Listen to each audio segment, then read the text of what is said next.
Meditim për kohën e kreshmës. E shtuna e tretë e kreshmës, me Marinë, shembulli i besimit dhe i qëndrueshmërisë. Të dashur dëgjues të Radio Marisë së Kosovës, qoftë lëvduar Jezu Krishti. Ju përshëndes unë Nora Ukaj në këtë shtunë të tretë të kreshmës.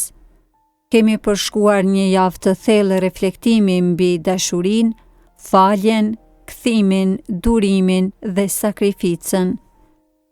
Sot, në këtë ditë që tradicionalisht i dedikohet nënës sonë qiellore, dëshiroj që të meditojmë mbi figurën e Zojës Marie si modeli i besimit, i bindjes dhe i qëndrueshmërisë në rrugtimin tonë të kreshmës.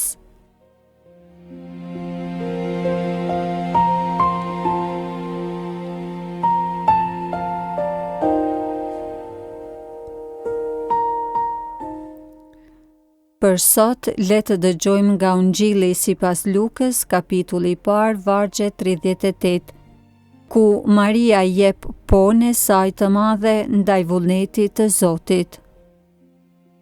Atëherë Maria tha: "Unë jam shërbëtorja e Zotit, më ndodh siç the ti."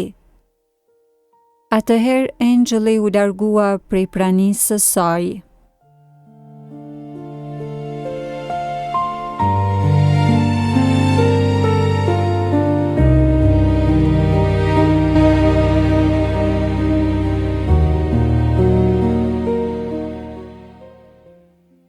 Të dashur dëgjues, ky varg i shkurtër fsheh brenda vetës thellësinë e besimit dhe të bindjes së Zojës Marie.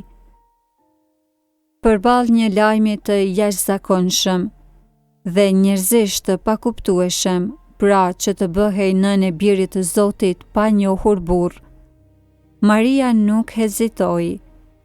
Ajo nuk u friksua, por me përulësi dhe besim të plot tha po.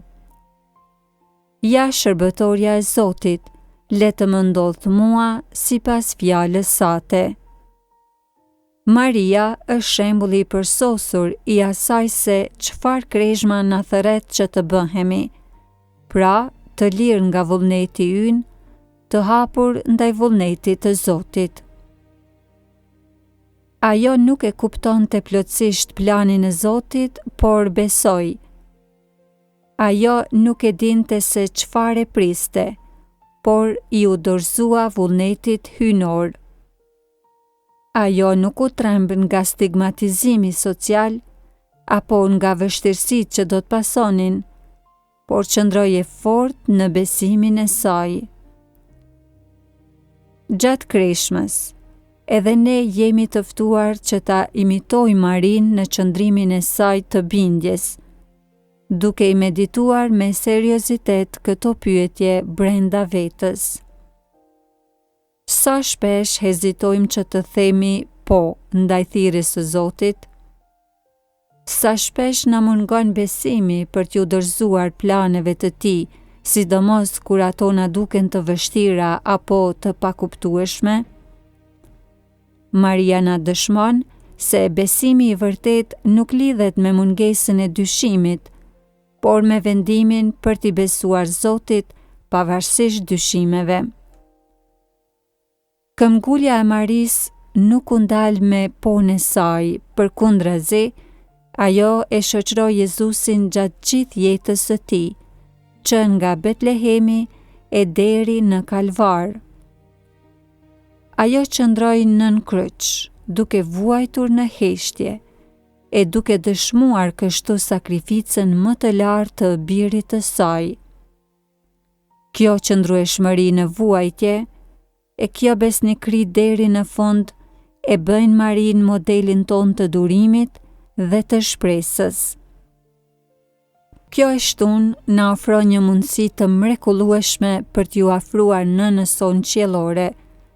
Prandaj, le t'i kërkojmë asaj ndërmjetësimin që të na ndihmoj edhe ne që të themi po ndaj vullnetit të Zotit në jetën tonë.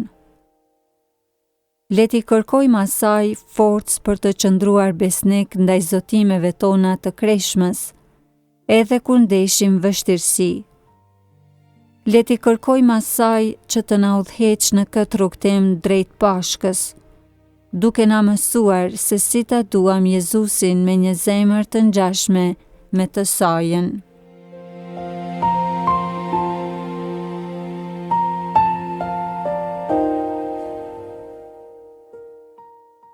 Të lutemi së bashku. O Mari, nënë e Zotit dhe nëna jonë, ti që me besimin dhe bindjen tënde i the po vullnetit të Atit, na ndihmo edhe ne që të themi po ndaj thirrjes së Zotit në jetën tonë. Na jep forcë që të qëndrojmë besnik në rrugtimin tonë të kreshmës, duke imituar durimin dhe dashurinë tënde. Na udhëheq drejt birit tënd Jezusit, që të arrijmë në Pashkë me zemra të ripërtritura dhe të mbushura me shpresë. Amen.